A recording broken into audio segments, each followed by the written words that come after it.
नमस्कार दोस्तों, आज हम बात करने वाले हैं एक ऐसे शख्सियत के बारे में जिनके बारे में हर कोई जानना और समझना चाहता है, पर उन्हें पूरा का पूरा शायद ही किसी ने जाना या समझा हो। एक ऐसा व्यक्तित्व जिन पर एक तरफ महाभारत जैसा विनाशकारी युद्ध कराने का इल्जाम है और वहीं दूसरी ओर जिनको महाज्ञान यानी भगवद गीता देने का गुमान भी उपलब्ध है। जी हाँ दोस्तों, आज हम बात करने वाले हैं श्री कृष्ण के बारे में और कृष्ण नीति के बारे में, और आखिर क्यों गलवान घाटी में मोदी जी ने कृष्ण का उल्लेख किया इस बारे में। दोस्तों, कृष्ण के जीवन की सारी नीतियां यानी कृष्ण नीति में हमारे जीवन के हर समस्या का समाधान है। कृष्ण नीति क्या है ये मैं आपको एक छोटी सी कथा के माध्यम से बताना चाहता हूं। जब श्री कृष्ण को गुरु द्रोण से उनके सारे शस्त्रों का त्याग करवाना था, तब श्री कृष्ण ने अश्वत्थामा वध की असत्य गाथा धर्मराज युधिष्ठिर के माध्यम से गुरु द्रोण तक पहुंचाई थी। ये कार्य वे अर्जुन के माध्यम से भी कर सकते थे, किंतु यदि अर्जुन ये कार्य करते भी फिर भी गुरु द्रोण उन पर भरोसा ना करते। इसीलिए श्री कृष्ण ने धर्मराज युधिष्ठिर को इस कार्य के लिए चुना था। दोस्तों, यही कृष्ण नीति है। यदि तुम्हारा उद्देश्य स्वच्छ है तो तुम्हें हर शत्रु को परास्त करने के लिए शस्त्रों की आवश्यकता नहीं होती। नीतियों के द्वारा भी शत्रु को परास्त किया जा सकता है।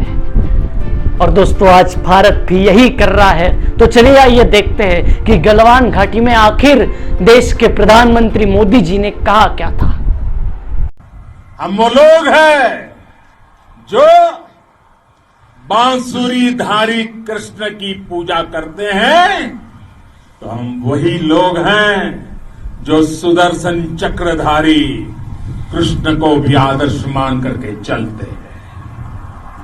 पर दोस्तों, ये जो हमारे शिशुपाल का भाई चाइना है ना, ये बात समझना ही नहीं चाहता। इसको लगता है ये गलती पे गलती करता रहेगा और हम उसे माफ करते रहेंगे। पर भाई, जब 100 गलती होगी उसके बाद सुदर्शन उठेगा भी और ड्रैगन कटेगा भी।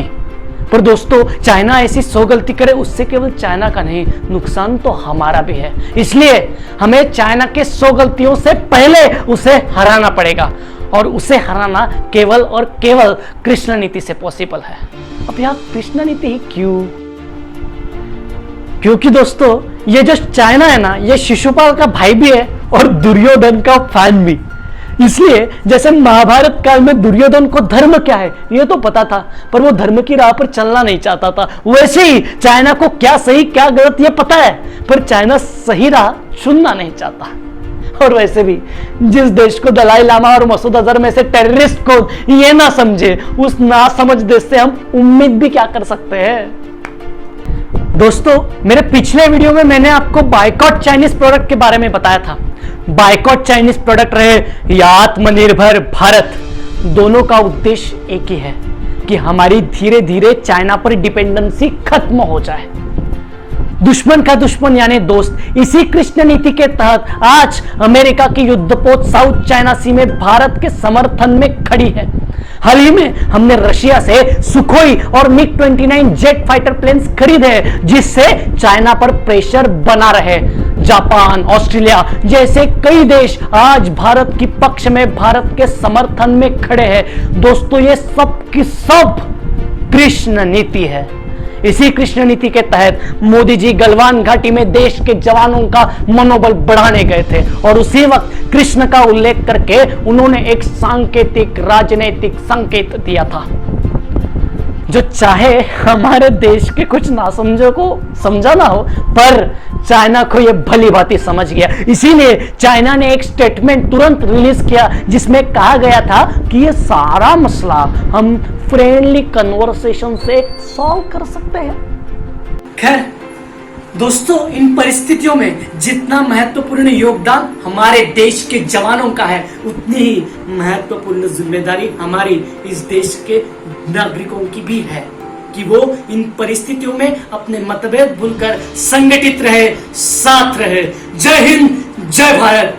और हाँ, आपको अगर मेरे विचार पसंद आए हो तो वीडियो को लाइक कीजिए और बहुत शेयर कीजिए, और हाँ, आपने ये चेहरा पहली बार देखा हो तो सब्सक्राइब की बटन को भी दबाइए और बाजू के बेल आइकॉन को हिलाना मत भूलिएगा।